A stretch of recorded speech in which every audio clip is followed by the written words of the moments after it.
Hello everyone, welcome to this video. This is all about fractions, and we're going to start by just doing a quick introduction just to remind us of some of the basic facts about fractions. So if you remember correctly, the top number is called the numerator and the bottom number is called the denominator.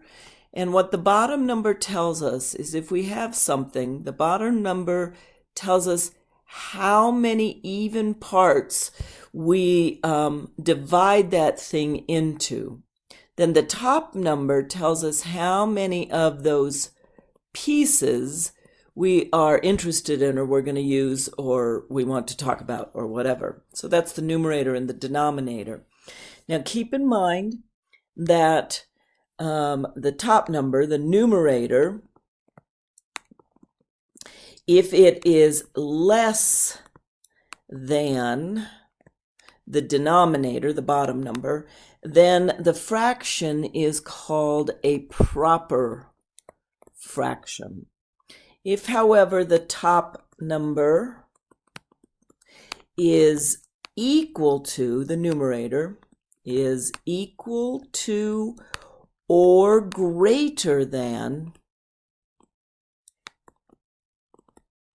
the denominator, then we have what's called an improper,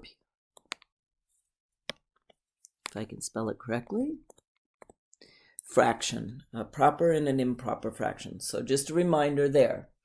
Now we're going to talk a little bit about reducing fractions. If you remember, first of all fractions are a division problem. Just so you know, this line here is a division line. So this is really a division problem, 16 divided by 24. But for our final answer always on anything, our final answer always has to be in lowest terms, meaning there is no number, the same number, that can be divided into the top and the bottom evenly. So the way we do this is just one way, but I'm just going to give it to you as a really quick, easy way. Always take the smaller number, find all your factors, 2 times 8, 3, 4 times 4. Okay, that's everything for this. And always start with the biggest number. And we already know these numbers all go into 16, so we just need to see if they're going to go into 24. Does 16 go into 24 evenly? Nope. So let's try the next one. So let's look here. Excuse me. 16 divided by 8 is 2, and 24 divided by 8 is 3. There we've got our fraction reduced down to its lowest terms. Let's try some more. So if I have 27 36, so I'm going to take the smaller number, find all the factors. 2 doesn't go into it. 3 times 9, 4, 5, 6, 7, 8, 9. I'm just thinking which ones go into it. And that's it. So I'm going to try 27. 27 does not go into 36 evenly, so that one doesn't work. How about 9? Well, 27 divided by 9 is 3, and 36 divided by 9 is 4. There we've done it. It's in lowest terms. The only thing that can go into each 3 and 4 evenly is a 1, and we never do that because it just comes out exactly the same.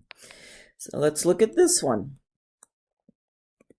Now this fraction is negative, so my answer has to be negative. Think of it as the numerator is negative and the denominator is positive, and we're dividing. Negative divided by a positive is a negative. Keep that in mind. So 50, 1 and 50, 2 and 25, 3 doesn't go into it, 4 doesn't go into it, 5 and 10, 6, 7, 8, 9. Okay, so 10, I'm back to a number I've already written. So does 50 go into 200? It does. So 50 divided by 50 is 1, and 200 divided by 50 is 4. So that's the one we use, and I've got it reduced. Let's try another one. Again, negative divided by a positive, so I know I'm going to end up with a negative number. And I always take the smaller number, so 1 times 4 and 2 times 2. So let's look at 4. 40 divided by 4 is 10, and 4 divided by 4 is 1.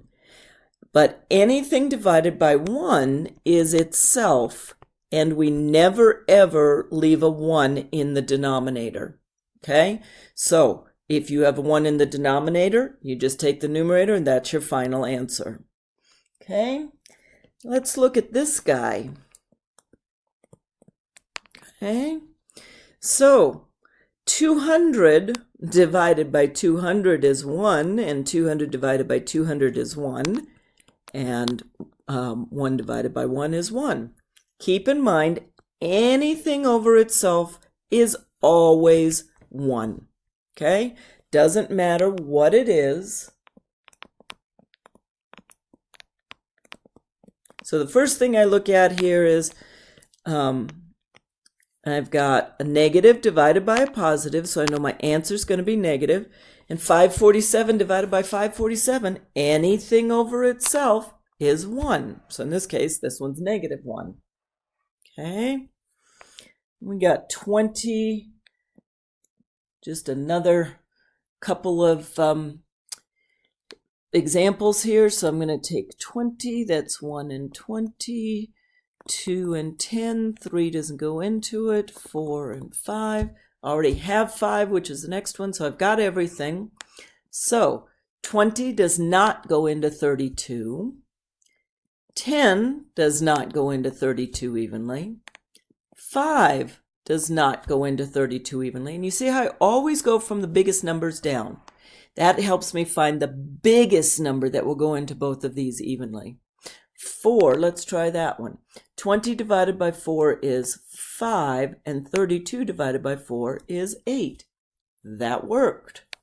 One more, and then we'll go on to one more thing.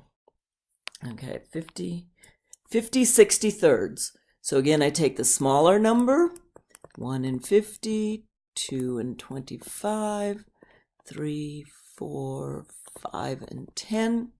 So 50 does not go into 63 evenly. 25 does not go into 63 evenly. 10 does not go into 63 evenly.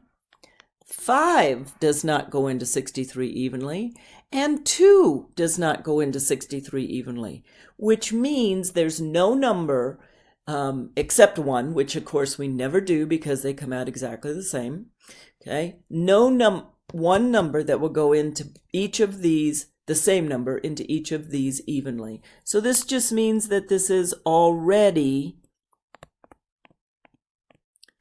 in lowest terms. That's it. Okay? So now let's take a few minutes and talk about mixed numbers. Okay? If you recall, mixed numbers, the whole number means that we're going to have 3 whole things. Okay? And we're talking about all of them. Okay? And the reason I divided everything into thirds is because my denominator is 3. But the fourth one then, I'm only talking about 2 of those things because my numerator is telling me that. Okay? So a mixed number is always more than 1 or more. Okay? So let's talk about converting these from a mixed number to an improper fraction and back the other way. So this is a mixed number. Let's put it into an improper fraction. The way to do that is multiply the whole number times the denominator. Okay? That's going to equal 9. Then add your numerator. And this number now becomes our new numerator, and our denominator is always the same. Okay? So 3 2/3 is the same as 11/3. If I had 11/3 and I wanted to turn it into a mixed number, I would divide the denominator into the numerator. In other words, the bottom number always goes on the outside. 3 goes into 11 3 times. So 3 times 3 is 9. And this number here is our new whole number. 11 minus 9 is 2. And we don't go into decimals. So this 2 that's left over becomes our new numerator. And remember again, our denominators always stay the same. Let's try another one. If I have 47/10 and I want it to be a mixed number, I divide 10 into 47. So 10 goes into 47 4 times. 4 times 10 is 40. And I subtract, and this 7 that's left over becomes my new numerator, and my denominator stays the same. So 47/10 is the same as 4 7/10. If I wanted to go from 4 7/10 to an improper fraction, I take the whole number times the denominator. 4 times 10 is 40. Then I add the numerator. Remember that piece, guys. And that's 47. That becomes my new numerator, and my denominator stays the same. So 47/10. Let's look at another one. 5 3/4. If I want this to be an improper fraction, 5 times 4, the whole number, times the denominator. Then add the numerator, and then keep the denominator. So 23/4. If I wanted to turn 23/4 into a mixed number, divide 4 into 23. So 4 goes into that 5 times. 5 times 4 is 20. Subtract, the leftover 3 becomes my new numerator, and my denominator is always the same, 3/4. If I did them both ways there, didn't I? Yep. Let's do one more. So how about 53/6? If I want to turn this into a mixed number, 6 goes into 53 8 times. 8 times 6 is 48. And that's 4. 13 minus 8 is 5. The 5 is left over. So that becomes my new numerator, and my denominator stays the same. So 8 5/6. If I wanted to turn 8 5/6 into an improper fraction, then I divide 8, take the whole number times the denominator. 8 times 6 is 48. Then add the numerator. That gives me 53. That becomes my new numerator, and my denominator stays the same. Just keep in mind, guys, that turning something into a mixed number is not the same as reducing. Okay, we already talked about reducing. That is not turning it into a mixed number. So they are two different things. If I ask you to reduce, I do not expect to see a mixed number. Okay, if I ask for a mixed number, I do not just expect to just see you reduce.